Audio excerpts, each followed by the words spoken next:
high-flying Queensland Firebirds and defending champions Waikato Bay of Plenty Magic hit the court on the Gold Coast in the second game on Aussie soil. While the late game on Sunday in Wellington had the Central Pulse and West Coast Fever desperate to keep their semi-finals hopes alive. The Monday night netball double-header started in Dunedin with the Tactics hosting the Adelaide Thunderbirds. And it was the Melbourne Vixens at home to the Southern Steel to round out an all-Trans-Tasman fixture. The New South Wales Swifts were at home in round 10 against the Northern Mystics, with both sides searching for their second win of the season.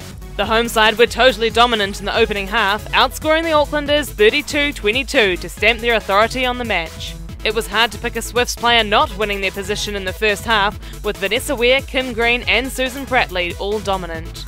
The Mystics were struggling with an undermanned and injured defence, and the Swifts took full advantage to take the third period 17-8, effectively putting the result beyond doubt. Take nothing away from the Swifts though, as they were on fire in defence and attack, with Susan Prattley outstanding. The Mystics fought back in the final quarter and held the Swifts to an even score, but all the damage had been done and the home side ran out 63-44 victors. It's been a long build-up this week. Had a great game against Thunderbirds last week, and to come out here and play the way the girls did tonight. We got everyone out on court except for Chrissy, and I think that's just time for her. But yeah, absolutely so proud of the girls. The girls were amazing, and everyone backed each other up, and that was the main thing. The Gold Coast played host to just their fourth ever ANZ Championship match, as the Queensland Firebirds took on the defending champions Waikato Bay of Plenty Magic. The visitors jumped out of the blocks early to hold a 7-2 early advantage on the back of some great defensive work. The Firebirds looked rattled early as the Magic continued to hold sway and took a 13-8 lead at the first change.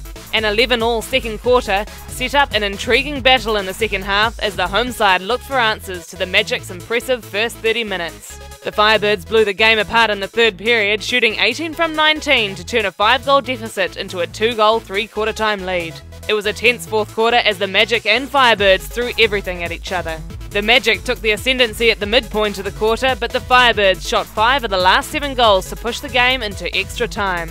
The Firebirds, in their first ever extra time encounter, took the momentum into the first period, jumping out to a 4-goal lead. But the defending champions were not going to be denied, fighting back strongly in the second period of extra time to take the match 65-62, their 5th win of the season. That was a season-defining game for us, and positive is that we were able to keep the combination out there and roll right through. It's just keeping on what we wanted to do, that we have a choice, and the opposition's job is to nullify that, so we just got to be strong in body and mind. The West Coast Fever remained in New Zealand after their round 9 clash with the Tactics and travelled north to take on the Central Pulse at TSB Arena in Wellington. It was an important clash for both sides, but the visitors were clinical in the opening half, helped by their English import Ebony Beckford-Chambers, who was outstanding at the back.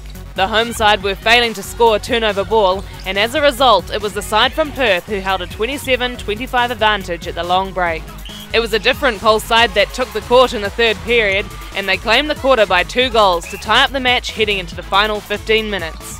Crucial intercepts by the Pulse in the last quarter saw the locals win the period by a goal and take the match 53-52, their 5th win of the season. We've got the Tactics next, and they're at the bottom of the table, but we still want to work really hard and no easy beats, so yeah, bring on next week. The Lion Foundation Arena in Dunedin was the neutral host for the Tactics clash against the Adelaide Thunderbirds, with no venues available in the mainland region. The Thunderbirds looked in control for much of the opening quarter, largely thanks to Emily Beaton, who was finding Carla Borrego on the hold. But despite the Thunderbirds' great attacking effort, the Tactics were still in the match, trailing 12-15 at the first break. The Thunderbirds shook off the Tactics late in the second period and looked to have put the match beyond doubt with a 34-25 advantage at the half-time. The side from Adelaide rung the changes at the long break and the Tactics took full advantage. It was a high-scoring third period, with the Tactics taking the quarter 18-16 to be within striking distance of the Thunderbirds at the final change. The Tactics continued to challenge the Thunderbirds down to the wire, and despite winning the last quarter 15-12, the visitors held on and took the match 62-58 to maintain top position on the ladder. They performed really well tonight, and we knew Jade Clark is going to play well.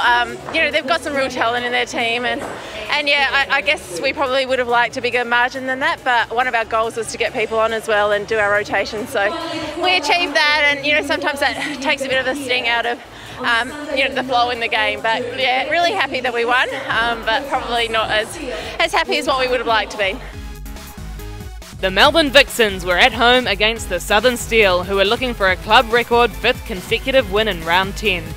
It was an even opening 15 minutes, and while the Vixens' shooting load was shared evenly between Karen Howarth and Tegan Caldwell, Star Steel shooting Janelle Fowler shot all 15 goals for her side. The second period was more of the same, with another even quarter, with both defensive ends having their hands full trying to contain the flow of goals. Scores were tied 29-all at half-time.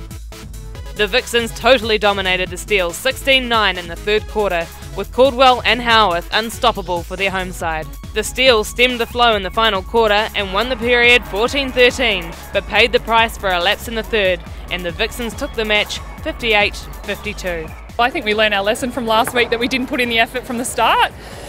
We did that this week. It was hard work the whole game, but we knew hopefully by the end that it would pay off for us, and yeah, the score took care of itself. So after 10 rounds, the Thunderbirds remain top of the table, with the Vixens, Firebirds and Magic also in the top 4, and the Steel, Pulse and Fever in the chase back for semi-finals spots.